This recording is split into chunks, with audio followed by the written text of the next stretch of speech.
Aniki Nikki 始まるよ。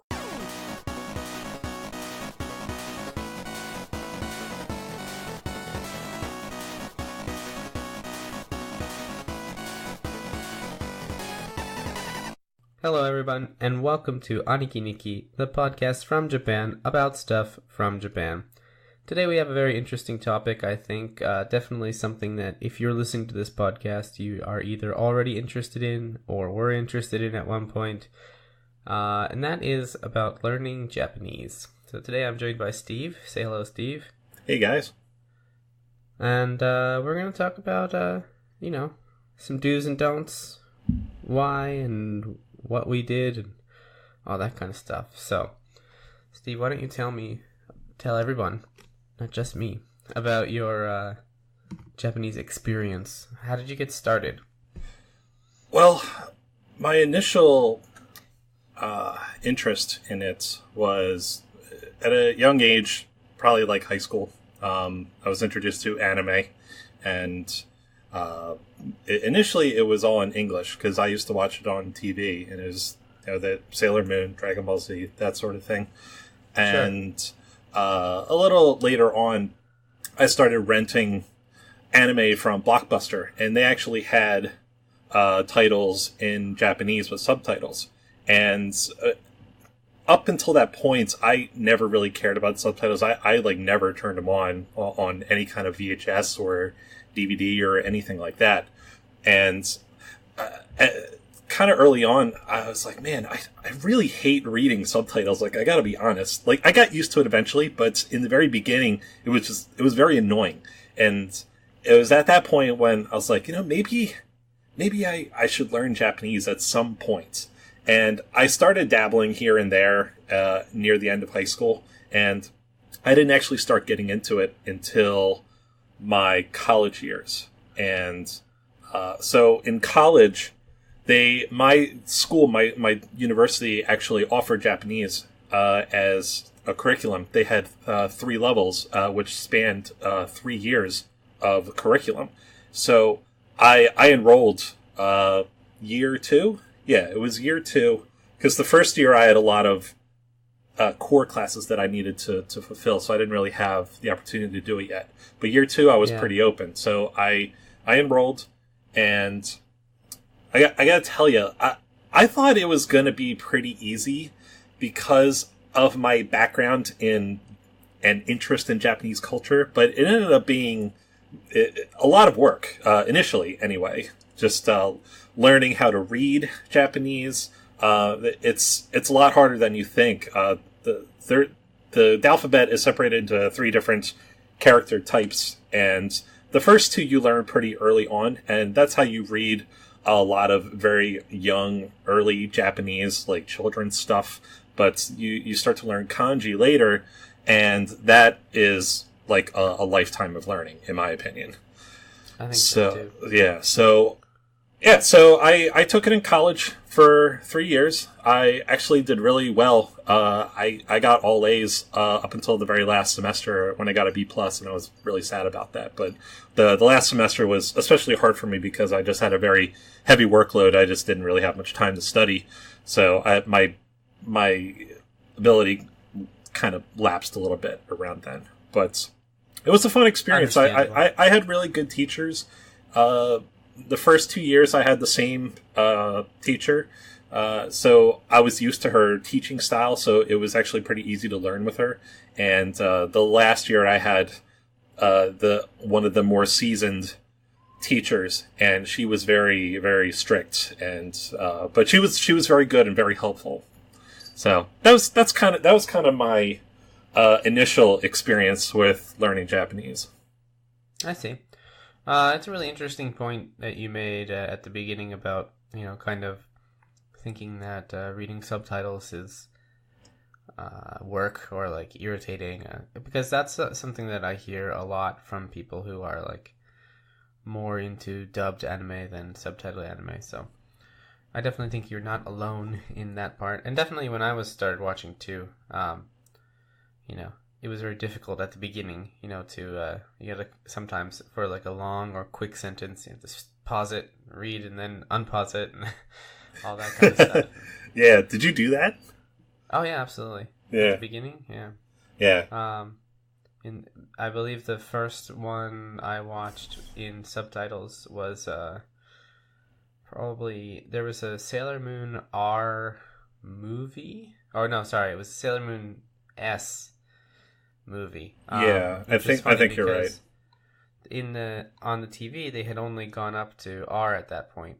So like Chibiusa was there and everyone had their memories back, and like all the people were like together, and there was like Sailor Pluto and all the outer system people were there. So like I was like, who are these people? And it was a VHS, so I bought it at EB Games because they were like a early proponent of like selling anime, because they realized really quick, like, oh, people who buy games are also the people who buy anime, so we should sell anime now that it's becoming popular. Yeah, that's a good business tactic. Yeah. Yeah, it was still at the very very very beginning of the otaku wave, if you would. Kind of like I guess it was around whenever Final Fantasy VIII came out, so that was like what, 1998. 1990, yeah, 1998. Yeah, 1998 or 99, yeah, one of those. So that gives you the time frame for it, right? Like mostly still dubbed anime. Every once in a while you could find like a subbed VHS in the video store or like a EB Games like that. So right. but yeah, that was like a completely new experience for me, and at first I was kind of like, oh, this is kind of irritating, but then I got used to it. So yeah. I had a very similar experience to you starting out, where I was watching anime, and then I just kind of thought, like, it would be cool if I didn't have to read this. Which I think is basically what everyone thinks if they've started learning Japanese because of anime, right? Like, I wish I didn't have to read this. Yeah, and being like, hey, I could play this video game like earlier if I imported it. I don't have to wait for it to be localized and come to America. If it even comes here. Point. Yeah. I mean, we still only have the OG Super Robot Wars games, right? Yeah, those are the only ones. Well, now they do that that like Asian version now, where it's like they have the English subtitles underneath the Japanese, so you can read that if you want. But yeah, that's a very special case, and they don't always do that. Yeah, I guess it's a licensing thing more than anything, right? Because they have to pay a whole different bunch of people, and with those kind of stuff is so much more popular in Asia than it is in America. But that's a different topic. So anyway, I was kind of the same, and then I started university too. We actually went to the same university, for people that don't know. We did. I was lucky enough to get into Japanese in the first year because it's super. At that time, there was 3 classes, and they were all packed, and it was like a 30-person class, and there was always like 45 people that were like coming in trying to get special sign-ins. Oh wow! So the way our university worked was the older you are, the higher priority you had. You got an extra day or something to sign up for classes. So Japanese being a very popular class, it was very, very hard to get into. But I got lucky where I was the Asian Studies major, so they gave me kind of like a special priority. But I still couldn't get in until after. So I had to go to class, not technically in the class, buy the book, and like hope that enough people would quit, and they did. Yeah, week 1, they're just like, nope, too hard. Yeah, I was like, this isn't what I thought it was going to be, and they quit. So yeah. So I got in, and I had a kind of opposite experience at this point, though. You said you did really well the whole time. I did really poorly at the beginning. Probably because I lacked a good study ethic. Through high school, I could just kind of listen in class and do well. I didn't really take a lot of notes. Well, I did take notes, but I didn't when I'd study at home, I'd be like, yeah, I know this. I wrote it down. Like, but for Japanese, it was so much different, and the workload was so much more than anything I did in high school. So we had like a quiz, like a 15-word or 20-word quiz every time, like 3 times a week, Monday, Wednesday, and Friday. Mm-hmm. The first thing we did was have a quiz, and they were always completely new words. So I was like, oh, this is like hard. Yeah. So I didn't really do it first well. And let's talk a little bit about something that I think is really important about learning Japanese is finding a study habit or a study method that works for you. So, like I said, I didn't really, it didn't work with the traditional go to class, study the textbook thing for me. I had to like make a bunch of friends. Some people can do it other ways, but we're going to talk about self-studying later, but just to realize that not everybody learns the same way, especially a foreign language. So if you're not doing well with a way that someone else did well, that's okay. You just got to find a new way to study. Yeah. I don't want to get too much into that right now because it kind of bleeds into a later topic, but yeah. I mean, just remember that. Let me just say this real quick. That like, I think that's like, there's. Let me just gather my thoughts here real quick. So, when I was initially starting out, I wrote like all the time. Like every time we would get like a new word or a new like kanji, I would just write it and write it and write it until I didn't even have to like look at it. I would just know what it was. So like that early on, that was like one of my habits that helped me a lot. But we can expand on that a little later. Mm-hmm. Yeah. That's good. I'm interested in hearing more about that later from you too. But yeah. So just as we're going along, listeners, don't think that because this is how we said you should do it, that this is the only way to do it. There's a lot of different ways. So let's go on to part 2. Let's talk about reading and writing, which is arguably, for the person not in Japan, the most important skills. If you're in Japan, I would say focus more on speaking than anything, and a lot of writing or a lot of reading too. But if you're in America or some other country trying to study Japanese, probably the best way for you is going to be to read a bunch of stuff or to use the internet to chat with people in Japanese, right? Yeah. So what do you think? What do you think about? Let's talk about reading first, because I think it's a lot more simple than writing. Oh yeah, it absolutely is.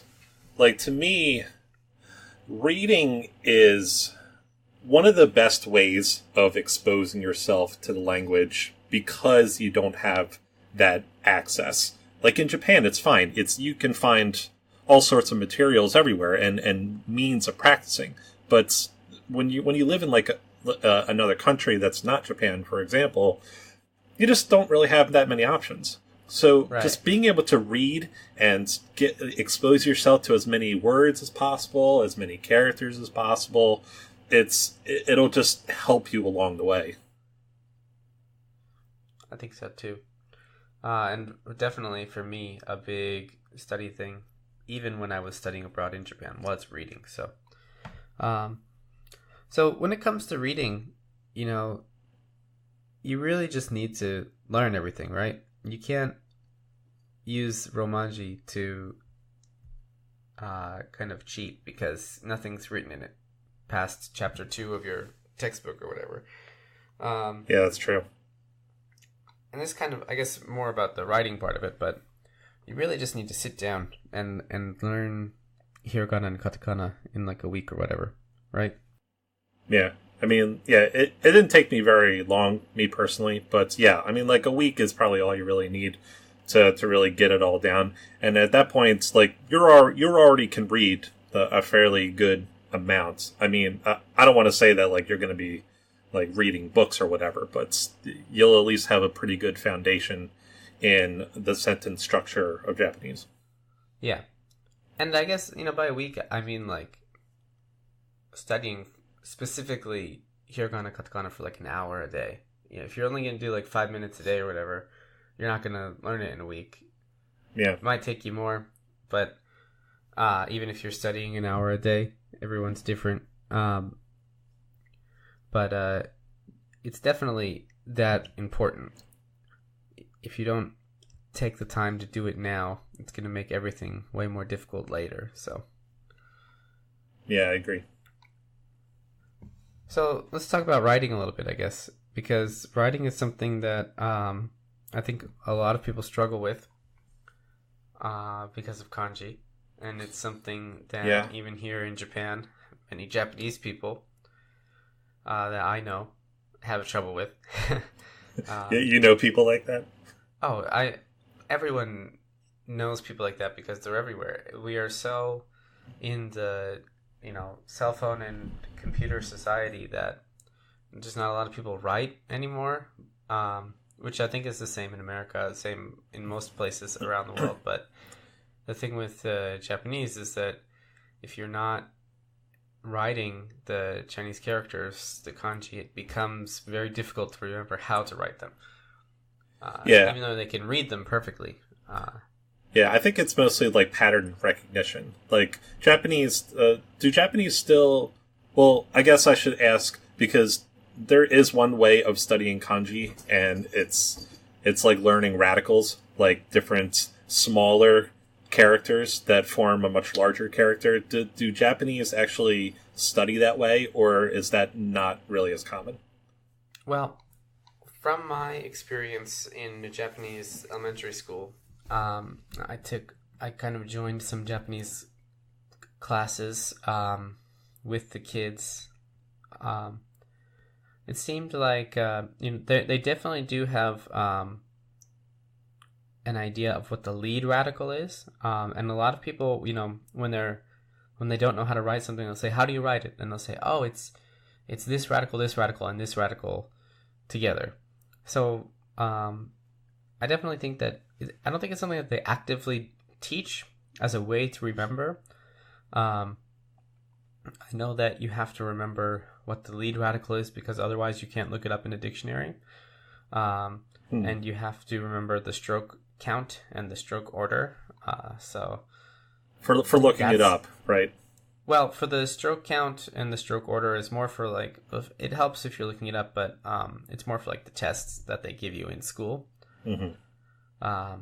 Because there is a proper way to write it, and that's something that I think is really important. Not so much with hiragana and katakana, but learning how to write it the right way, not just copying what it looks like. Number one, it helps you remember other kanji because, like Steve said, they're all made of, I think it's like 105 or something like that. There's a relatively small amount of radicals compared to the amount of kanji that there are. Right. So if you can learn how to write those radicals the right way, you can learn how to write every single kanji that there is. And if you're doing it the right way, then you're writing it the same way every time. A lot of people have a bad habit of, even though we'll say like the kanji for tree it's a very popular radical. In one kanji, they'll write it, for example, horizontal, vertical, diagonal. But in another one, they'll write it vertical, horizontal, diagonal, or something like that. So right. You're just making more work for yourself if you're not learning the radical and the stroke order correctly, I think. Yes, stroke order really helped me memorize characters when I was still writing them down in college. Like now, I don't really do that as much anymore. I've become more lazy with it, kind of like what Japanese people are like now. But when I was learning them, like stroke order became like paramount for me because that just helped me remember how to write it. Because it's easy to just like, I think when you look at a character, you might kind of know what it is, but if you like start to look at the stroke order, it may help jog your memory. Yeah, I think so too. Yeah. Actually, even with hiragana and katakana, so hiragana and katakana are ones that I wish I had studied like correctly in school, because I basically just copied the shape. You know, my teacher told me, "Oh, you really got to learn the stroke order for this," and I was like, "Well, you're not going to quiz us on that, so you're not going to know, so I don't need to." But when if you have a Japanese English dictionary where you can write things in on the bottom, if you don't do the correct stroke order, a lot of times it won't recognize it. And some even cell phone apps are like that too. Now, so there are a lot, like a Google Translate one is really good, where if you just kind of get the shape right, it'll give you a bunch of options to like, is this what you want? Yeah. But I used one before that was like a one for Japanese people, and if you didn't get the stroke order right, it was like, I have no idea what you're trying to say. Like, right. Because it was reading on like a by stroke basis, I guess, not like trying to match to a overall image. Yeah. What was the name of that app? Because you recommended it to me before. Is it like G-Show something or something G-Show? So I don't remember which one I recommended you before, but right now I'm using one that's called, where is it? Hitsujun Jisho. So stroke order dictionary. Yeah. I'll put a link to it in the description. It's fantastic. It's in Japanese, but you know, all you need to do is open it and then write the kanji that you want with your finger, and it's really good at recognizing stuff. I use it every once in a while when I find one I can't read. This was actually recommended to me by one of my Japanese adult students, who was kind of like, he was reading some really difficult books, and he was like, really old books and stuff like that with kind of unused, non-standard kanji, and he was like, I don't really know how to read this, so I have to look it up. And he showed me this app, and it was just really wonderful. So yeah, I was about to say that it's interesting that someone actually had a dictionary app on their phone, but you said that they were reading like old books, so that kind of makes sense. But like, can you imagine like in English anyone like having a dictionary on their phone? Like, it's I don't have one. Like, you know what I mean? I think there's a lot of people that I see online that could benefit from having a dictionary on their phone. But yeah, no, I hear you, man. I hear you. So we'll kind of wrap up the part 2. Basically, don't use romanji. Just write out the hiragana, write out the katakana, especially hiragana. I mean, katakana you can kind of like get away with not knowing too well, but it's mostly for loan words anyway. Yeah. And one little tip I just thought of right now also is if you're having trouble with hiragana writing it or remembering like how to write it, if you kind of like say the stroke order while you're writing it, I think it's really helpful. Like if you say like loop, vertical, dot, you can kind of remember it more easily. So how do I write ka? Oh yeah, loop, vertical, dot. I think that's definitely a valuable trick if you're having trouble with that. So. Oh, there's another point that I wanted to bring up before we wrap up part 2 is okay. we haven't talked about this other type of writing, which is called furigana. So what furigana is it's the hiragana equivalent of saying what a kanji character is like the way you pronounce it, because every kanji character can be written out as a hiragana equivalent. But dude, that crow. Yeah. I wasn't going to say anything. I was going to mute it, but now you talked about it, so I got to leave it in. Sorry. It was just so distracting while I was talking. Yeah. But so anyway, so every kanji character can be written out as a hiragana equivalent. And a lot of books, like especially books for younger kids and also for manga. Yep. The kanji character will have the hiragana equivalent on the side. Now, while this is beneficial initially for anyone who wants to try their hand at reading a manga by themselves, it's not recommended to use it as a crutch long term. Because what you're going to start doing is you're going to be like, oh, I can definitely read this manga. And you won't even look at the kanji character. You'll just go right to the hiragana equivalent and be like, oh, I know what that word is. And then you move on. Well, that's not really good for learning. So I feel like it's good in the beginning, but I would not use it long term as a way of getting around reading difficult literature.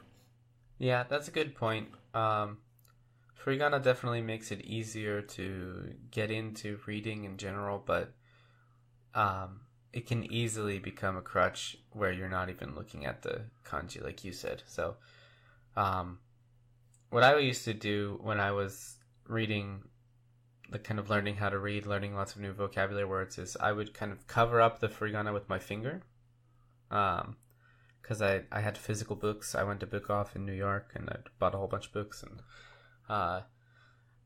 then I just kind of cover up with my finger, and if I couldn't read it, I would look and say, oh, okay, that's what that is. A lot of people recommend like writing down every kanji that you encounter that you can't read, and I've tried that a couple times, but I always get like really tired of it about 10 pages or 20 pages in, and I just kind of stop.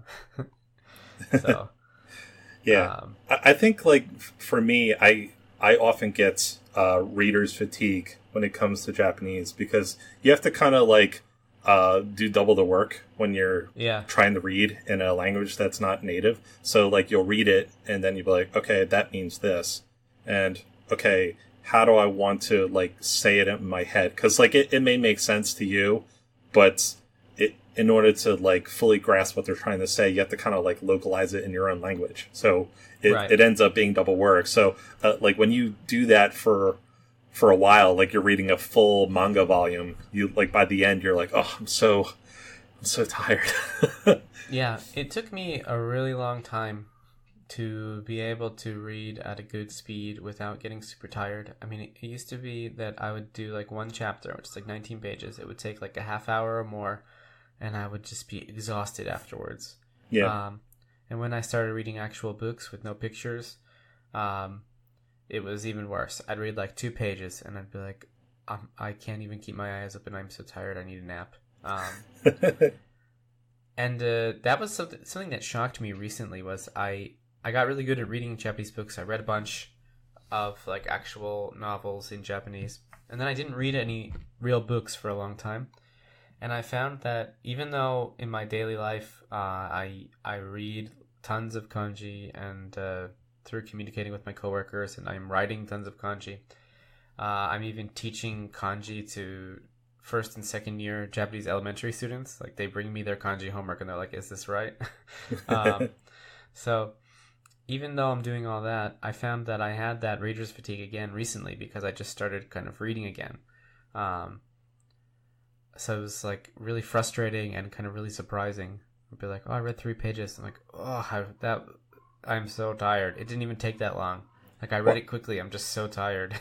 Yeah. Why do you think that is in the case of in your scenario? Why do you think? Is it just because like the way books are written and the way the sentences are structured that it just ends up being more effort than your brain is willing to like go up against? Yeah. I mean, I think in my daily life, I'm mostly talking, right? And then I'm communicating about work. So the words, the vocabulary that I use for work is, pretty much the same every day. Same kanji comes up, same vocabulary words come up. Every once in a while there's a new one and I have to look it up or something like that. But like, for the most part, it's very normal kanji that I'm used to. Maybe even, maybe difficult for the average person, but if you hear it every day, you start to remember it. Now, when you're reading a book, just like reading a book in English, they kind of, writers enjoy writing difficult phrases and difficult sentences, especially when it comes to like describing the room and that kind of stuff, describing the action that's going on. They'll use a whole bunch of phrases where they could, say something much simpler, but that's not what writing's about, right? So I think it's just kind of like there's so many unfamiliar words, and then you're kind of picturing it in your head at the same time, and you're focused much, much more than like a kind of like one-off text message. If you know, you're like, really, all right, I'm going to read this book, and you're looking at every character really carefully, and you're like you said, you're kind of localizing it in your head to some degree. I think it's just a lot more work than communicating. Yeah, I think like a good analogy, and you brought it up, is when you're in a professional environment, you end up using a lot of the same words over and over because you're doing like the same kind of work every day, and you're interacting with the same people every day, and you're just like used to a certain way of speaking to someone. So you end up using the same words. Like you could probably go thesaurus town on someone and use all sorts of different words that mean the same thing, but it's just not practical and unnecessary in everyday conversation. So Right. when you're like just talking to someone on the street or at your work, you're using the words that you're used to. But when you read a book, you're not going to encounter that because they want to be artistic, they want to be unique, and they just want to use words that will paint a nice picture for the person because there is no visual. So they have to describe it a certain way, and that just ends up being a little more difficult than what you're used to. So yeah, it's a good point. All right. Well, I'm glad that we got that kind of sudden inspiration at the end there, because I think that's all very important information. Yeah, absolutely. All right. Well, let's move on to arguably the most important topic of today, which is self-study. And most of our listeners that I personally know, I know there's a few people who are listening that I have no idea who they are, so hi to you. But most of our listeners are out of school. They have families and lives and stuff, and they have to find ways to stay self-motivated, or a lot of times, like my parents are studying Japanese, and it can be kind of hard to do it on your own. So we want to talk about some techniques on how to self-study. So I think if you even mention the words self-study and Japanese together on the internet, there's a kind of a Beetlejuice effect where someone will come up and say, well, have you tried Anki? I mean, you can't not hear about Anki if you're trying to study Japanese, right? Yeah, I mean, I think I can speak for both of us that we can't recommend that software enough. Yeah. If for some reason you've lived under a rock or never used the internet or are just like right now deciding, you know what, maybe I want to study Japanese after all, Anki is a flashcard program, completely customizable with an amazing algorithm that kind of gives you words at the right pace for you to learn them well. It is designed as an everyday review tool, much to my chagrin in university when I had a test like the next day and I didn't know any of my kanji. So it's like, oh, it's all right, I'll just use Anki. What do you mean I'm done studying for today? No, I'm not. I only did 20. Yeah. So it's definitely, it understands, workload, and it doesn't let you burn yourself out unless you've skipped for a bunch of days and then you have like 100 cards to review. Yeah, or you can force it. You can say, "Oh, I want to learn an extra 10 new words today." But that's really like a personal issue, I guess. That's not the program's fault. Yeah, if you burn yourself out, like don't blame Anki, all right? Right. For the most part, Anki is an incredibly well designed and free software, unless you are trying to use it on an iPhone or iPad, in which case it's a whopping $20. Yes, it is. I look at it in the App Store all the time, and I'm like, I want to get this. I know it'll be beneficial, and then I can't do that. I mean, I have it for free on my computer. I can just see so much potential to have it on your phone, because if you're like a public transportation guy or girl, you can just do that while you're commuting to wherever you're going. it would just be so beneficial, but it's just such a shame. And this is iOS, right? That's and Android's still free, right? Android's still free because Android is not technically by the Anki people. Anki itself is an open source project, and Anki Web is the Anki Droid is the official unofficial app where the Anki people themselves promote it. They say like, hey, if you have an Android, there's not a big enough user base for us to make an official app, so we let these people, or so we promote this one. It's basically just copy paste of our code. It works the same. It's got all the same features, and it's free. Go ahead and use it, or pay us $20 to use it on iPhone. Right. It's so ridiculous. You know what it might be? I think a lot of people in Asia use iPhones, right? Even though Anki is it's an English product, right? Yes, it is. Yeah. It was actually originally designed for Japanese. You can use it for anything because, like I said, it's completely customizable, but it was originally designed to remember kanji. Yeah, I use it for learning Korean. I've used it for Chinese before, but my original interest was Japanese. Just learning kanji in general. Kanji, like, I went from knowing maybe 250 to 300 kanji to well over 1,500, and it only took me a span of several months. Just being able to do 20 new words every day or 10 new words every day. It's just it really just ramps up in a really nice and well paced way. Yeah, I actually use Anki here in Japan to teach my students English vocabulary words. Oh, that's cool. Yeah, and it's worked really well. I have a 10-year-old nephew who's he's coming to America with me in December, and so I've been teaching him English, and he can basically read at a Japanese junior high school level now, just from Anki, basically. Wow, really? He's how old? 10. Wow, that's incredible. Yeah.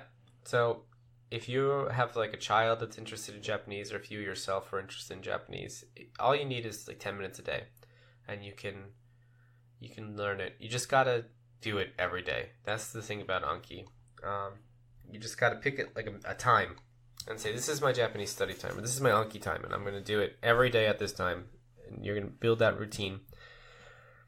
Something that I think drives a lot of people away from Anki is the fact that it is so customizable, and the fact that there is no basic set already. Like, through Anki Web, you can download other users' decks, but it's hard to know which is a good deck, which is a bad deck, which is good for you. What's your goal compared to what their goal was. It's definitely best to just make your own, but that's a huge amount of work too. So yeah, well, I think if you're first starting out, they do have like absolute beginner decks that are well tuned for people that have absolutely no knowledge. So like there's no like jumping in points. Like you can actually start at the very beginning and not feel like you're wasting your time. Because I've used certain decks that were like just for vocabulary, but it has over 10,000 words, and in the very beginning they teach you like 1, 2, 3, 4, and I'm like, dude, I learned this over 10 years ago. So I would just skip, like be like, I know it, and it's I think like it's hard when you already have a sort of foundation in the language. It's a little harder to get into those pre-constructed decks. But if you're like a total beginner, it can be a useful tool for you. Mm-hmm. Yeah, I definitely agree with that. I had the same problem when I was doing some studying, trying to brush up on my kanji skills, because I can pretty much understand anything I read, but remembering like which way to read it is sometimes difficult for me. So I was like, you know what? I need to be able to actually read this. So I started studying again, and every deck I found was just like, oh, this is just getting to the part where I don't know words was so much work. It was like, yeah, because the basic thing is like 10 a day. So It's like, okay, I know this, I know this, I know this, I know this, I know this. All right, expand by 10. I know this, I know this, I know this, I know this. Oh, 1 I didn't know. Okay, expand by 20. I know this, I know this, Right. I know this, I know this. Oh my god, and I spent 30 minutes just clicking skip through stuff you already know. So, if you're an advanced learner or even an intermediate learner, make your own deck. Just do it. It'll be beneficial. Stop complaining. If you're a brand new user, like Steve said, get yourself one of those vocabulary decks. And then just work through it. I will say this though, that the kanji deck, even though I knew a good amount of kanji, after maybe a week, I did start seeing a lot of characters that I didn't know. Ones that were kind of outside the educational environment. Because when you learn Japanese in a structured educational college class, you use a lot of words that are very education oriented, like, hey, what's your major? And hey, what time is class today? What time is science class today? So a lot of those words you're not going to. I mean, you'll probably use them at some point, but they're not common words that you're going to be using all the time. So the words that the characters I started encountering about a week in were a lot of words that I had no idea what they were. I'm like, oh, this is the character for boat. And I'm like, I've never said the word boat in my life in Japanese up until right now. So it's like, you really have to just kind of go and try for yourself and see what will be really fit for you. I think that's some excellent advice. So on the kanji section, if you have tried, you've probably read about a series of books. I think it's 4 books or 5 books in total called Remembering the Kanji. Steve, do you have any experience with these? Very little. When I was starting to really get into the kanji study grind, I thought about giving the books a try. And I started with, I want to say book 2, because book 1 looked too easy for me. And I was like, all right, I'm just going to jump to book 2 and see what's up with that. So I personally didn't like the way it was structured, because the way that Remembering the Kanji teaches you, and correct me if I'm wrong, Pato, is they talk about a kanji and sort of describe it in your own language. Like, oh, this kanji character means cloud. So it looks like rain, like on a cloudy day or something like that. And like, that's what cloud means. So yeah, that's kind of like the way they teach it. And like me personally, I don't think that's a good tool for learning what the kanji is phonetically said. You might be able to read it and know what it means in your own language, but you're not going to be able to like speak that word if you like come across it in a book and you're like reading aloud to a class, just as an example. Yeah. So the thing about Remembering the Kanji is basically what you said, but a lot of them, the way they teach it, they don't mean what it is. Like, for example, I know the kanji for sun, if I'm remembering, well, so they start you off with like the kanji for mouth, which looks like a square, right? And they're like, oh, okay, it looks like a mouth. Right. And it is a mouth. Okay, cool, that's fun. But then you get into the one that looks like, that's a sun, which is, it's kind of an elongated mouth with a line in the middle.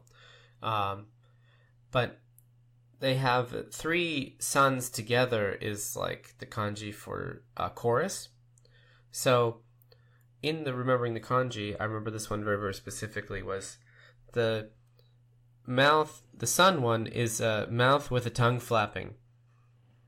So 3 people with mouths with tongue flapping is a chorus. But that doesn't help you in the long run, because you're going to see that and you're going to see, oh, tongue flapping, but you're not going to know that it's the meaning for sun. Now, if you do it all the way to the end, if you do book 1, book 2, and then you do part 2, book 1 and book 2, it does teach you all this stuff. But for me, the problem I had was I could already read a bunch of them and I already had a bunch. So like you, I wanted to skip through, but if you don't know how to do it their way, you're not getting the full benefit from it. Because you'd be like, wait a second, mouth flapping? What? This is the sun. Like, what are you talking about? So, you know, it's a kind of designed to be used from zero. And I think if you use it from zero, it's really great. I'm going to talk about my friend for a minute. I'm not going to say his name in case he doesn't want me to, but I went to university with a guy. We actually studied in Japan together, and then we lived in the same international dorm together back in America as well. And he was the one that showed remembering the kanji to me. So he had a really, really great work ethic. He was an Anki master. I mean, what he would do is he would watch some dramas and he would copy paste he found the script for them online, and he would take a screenshot of the scene, and then he would copy paste the dialogue into the Anki card. So the question part of it would be that scene, and then he would have to remember the line that they were saying. Whoa. Yeah. That's wild. Yeah, and you know, thinking back on it now that I've had experience teaching English to people and teaching Japanese to some people as well, such a brilliant way to study because you're learning actual phrases. Yeah, absolutely. And grammar. Yeah. And that's like you and like with Anki, I like sometimes you don't really get that grammar unless you like write out a full sentence. Yeah. So like so he was just really amazing at Anki, and he was just a really great self-studier. He played through all of Chrono Trigger in Japanese. Wow. Before even actually being able to like speak super fluently. Like he could speak pretty well, but like he could read so much better because he could really easily look stuff up because he did the remembering the kanji, and he could write like everything.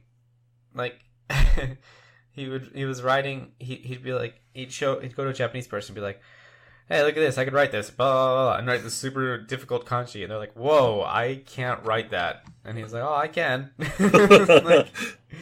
And I think at the time, he'd be like, well, I know what it means in English, but I don't know how to read it. But now he can. Now he lives in Japan, and he works for a full-on Japanese company as like a Japanese salaryman. So it works if it works for you, right? Yeah. It didn't work for Steve and I, but I'm definitely not going to knock on. I will never let anybody tell me that remembering the kanji is like not a good system if you're the right kind of person, because I've seen it work. So yeah. But yeah, if you're already into it, it might be a little difficult. But if you're a relatively new learner, I would say give it a shot, because being able to recognize and write kanji will definitely help later on when you're trying to remember how to read them, I think. So yeah. Anyway, Anki and remembering the kanji, definitely the two most popular resources, I think, for self-study on Japanese. And let's go on to the third most popular, which is watching anime, and for some people dramas or movies in Japanese with English subtitles. I mean, I think this is something that you and I both do on a regular basis, right? Well, maybe not you so much anymore, but I certainly do. I find some time. I don't watch with subtitles, but I do still. I watch while I'm doing the dishes and stuff. And it's, yeah, for sure. Yeah, I thought you meant like using subtitles to like watch anime. I'm like, that's you don't do that anymore. You too good for that. I have an app on my phone from a Japanese phone company that I can just watch anime. So, woo. That's pretty sweet. So, let's talk about this. I think that watching anime is a kind of double-edged sword when it comes to learning Japanese, because a lot of times the people in anime just don't talk like real people, or they talk like a specific set of people. Like if you're watching a high school anime, yeah, people in high school do talk like that. But chances are you're not in high school anymore, or you're not talking to people who are also in high school. In which case, you need to learn how to speak correctly. And people in anime are just so rude. Like, oh yeah, they're like super rude. Yeah, like I always say to people, there's no bad words in Japanese like there is in English. Well, there's like 2 bad words, but that they have to like beep off TV and stuff. But right, for the most part, there's no real bad words. Like you could say like motherfucker, and you can say like shit and that kind of stuff. Or like the relative equivalent to pretty much anyone in any situation if you're not saying it to them directly. Like I remember a very kind of big event for me was when I started working as a assistant language teacher in Japan. The students would be, that they'd mess something up or like they'd forget something, and they'd be like, kuso. And I was like, whoa, that kid just said shit, like in the middle of school. And I was like, hey, don't say that. He was like, what? And the teacher was like, why? What are you talking about? And I was like, oh, it's okay to say that. Clearly something is not right here. And that was a big thing for me, noticing that, number one, people that are like translating anime online make things way more over the top than they actually are in the cultural sense. Yeah, for dramatic effect, I guess. Yeah, but also that just the general rules of speaking are different. Sometimes it's easier, sometimes it's harder, but yeah, because the language of Japanese is very ambiguous. There's just a lot of like unspoken things, body language, that sort of thing. That's just you just have to kind of like pick up on. Yeah, like speaking about, I kind of mentioned a bit, but a lot of it has to do with, are you directly addressing someone or not? Like if I'm talking to the principal, and I said like, oh, this tea is shitty. Like, okay, that's really rude. But if I said like, if I looked at my watch and I said, oh shit, time to go, that's not rude. But if you're watching through anime, you might not realize that it's not okay to say like, hey, you bastard, because that's what everyone says all the time to everyone. Yeah. Is it like a difference between like someone being the topic of a sentence and them not being the topic of a sentence? That definitely is part of it too, yeah. Yeah, like the difference between wa and ga. Yeah. Yeah. And this is actually something that even Japanese children have trouble with. Like, same nephew that I just was talking about, who's coming to America, like 2 years ago, before he was my actual nephew, maybe it was 3 years ago, he's around 7, he called my wife's father, his grandfather, Kusojiji, which means like shitty old man. Oof. And which, if you watch anime, there's never an anime where some old guy or father shows up and they don't call him Kusojiji. So like, I don't think he really meant anything by it, but like, man, he got chewed out by everyone. Yeah, by the grandfather, by my wife, by his father, by his mother. Like, I've never seen a child look so dejected after that moment. Right. But that's like an inherent like anime problem though, because like they like use words that like kids shouldn't be using, and like a lot of children watch anime, a lot, like a whole lot. I think that's it though. Like, that shouldn't be using is a really difficult line to draw, because if you're an adult, you get the finer point of it.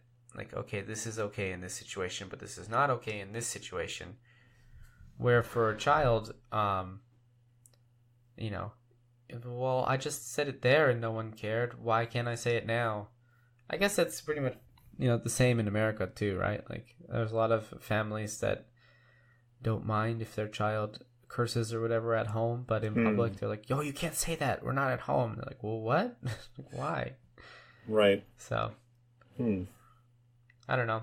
I mean, I think that, let's go on the other side. So bad side of the double-edged sword, you learn to speak like an anime character, and then people are like, oh, you are not a serious person that I need to talk to because you sound like an anime character. Especially if you copy those like weird speech patterns that they have. Like, oh man.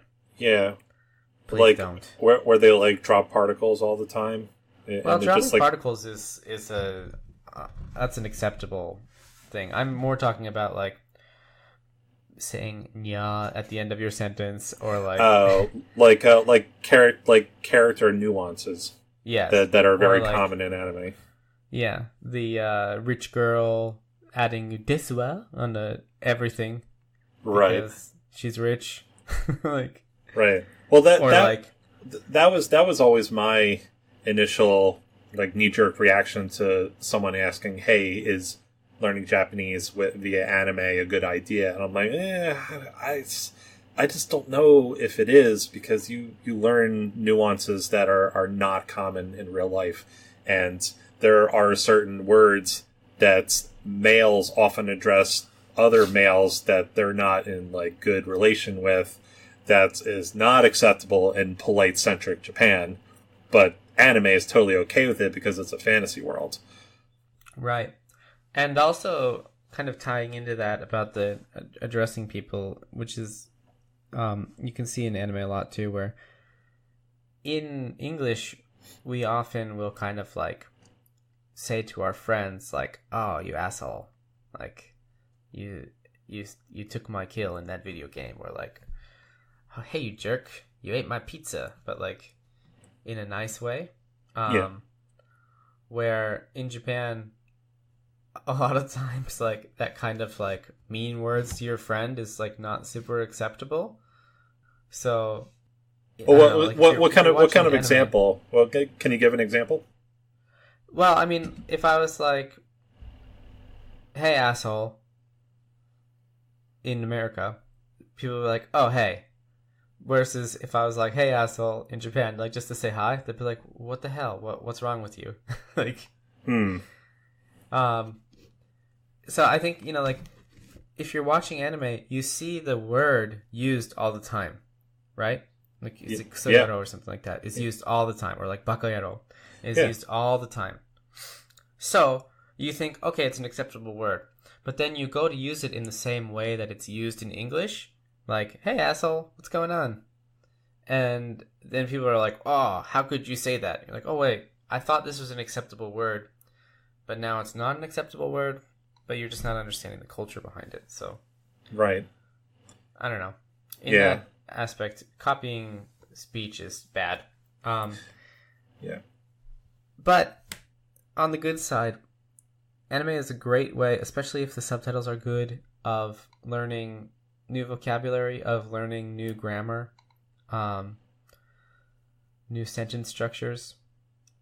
And I think, the golden rule should be, if you learned something from anime, or if you heard something a bunch of times in anime, you should ask someone before attempting to actually use it in a conversation with Japanese people. Yeah, sure. One thing that saved me one time, where, if you're watching anime or listening to music a lot, the way to denote a question in Japanese is to add ka at the end, but a lot of the times they'll say kai, and that confused me, because this is like they're using it the same way as ka. So I asked my friend, hey, how do I know if I'm supposed to use ka or if I'm supposed to use kai? And she said, never use kai. Like, oh. But they use it all the time in like songs and anime and stuff, and she's like, just never use kai. Like, wow, like an asshole. So that's later, really funny, right? So later on, what I found out after lots of studying and asking other people the same question was basically like, if you use kai in like a serious way, like not in like a joking way, you sound like one of those people that like intentionally uses super difficult words for no reason other than to show you like how smart they are that they know these difficult words. Mm-hmm. So it kind of sounds like you're like putting on airs, trying to sound cool. I thought it like came from like a condescending point of view, but maybe I can't. It might.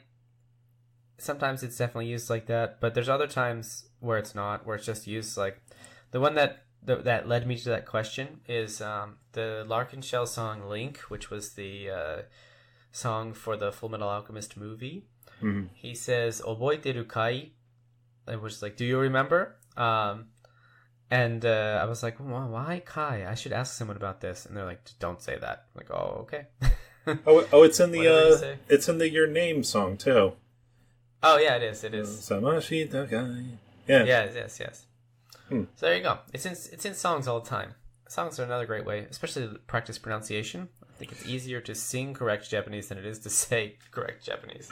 Yeah. Because like songs are definitely more pronounced because they're like it has to go with a song with an instrumental.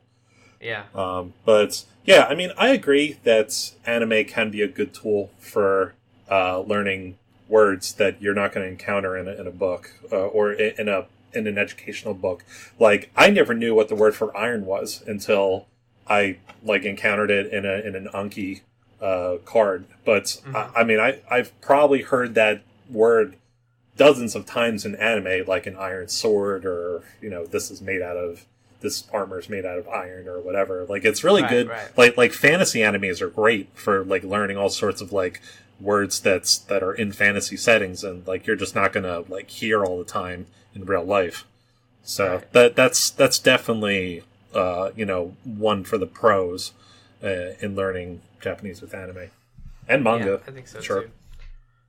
I think if your goal is to like learn conversational Japanese, or just to be able to understand rather than speak, watching anime based off school life is pretty good.